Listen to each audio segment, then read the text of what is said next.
Hi, I'm Paul Irving, and I hope you join me for my class on the 5 things I've learned about the upside of aging. Um, Average lives have doubled in the last 150 years or so, a product of advancements in health and sanitation and safety. But we really have not figured out what to do with these extra years that offer so much potential and so much possibility, not just for each one of us, but for the institutions that we're part of, our workplaces and our communities and our broader societies. And that's what I want to challenge you to think about and to join me in discussing during the course of our class.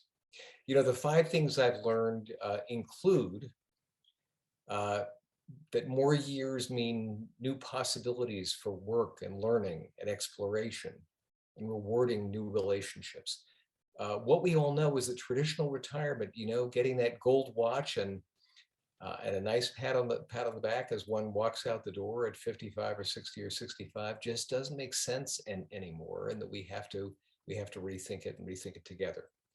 What we know is that an exciting longevity economy is emerging, focused on products and services and innovations for an older population, things that we need and deserve and aspire to.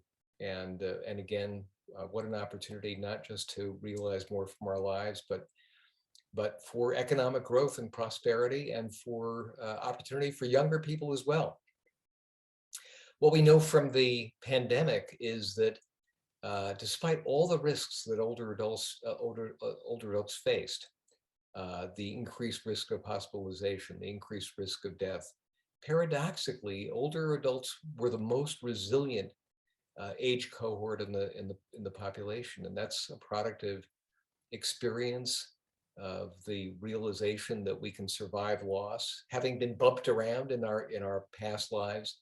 And that offers hope not just for the potential of older adults to contribute in a meaningful way to our society, but potentially to serve younger people who I think suffered in very, very, very significant ways during the course of the pandemic. We know that older age has a new look, that older adults are contributing and creating and serving and volunteering in new and exciting ways. And I think a question and challenge for all of us is, how can we encourage that, facilitate it, grow it, not just for the benefit of older adults, but for intergenerational benefits and the benefits of the broader society. And finally, and I think that the topic that is overarching so many of these things is, how do we tackle ageism together? What we know is that ageism is a global public health challenge. We know that ageism has an effect on both our lifespans and our health spans, about our attitudes about others and about ourselves.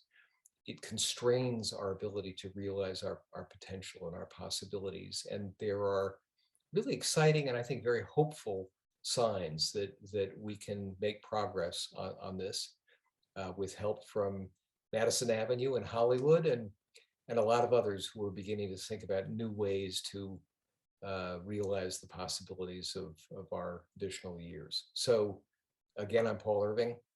I'd be honored to have you join me, and thanks very much.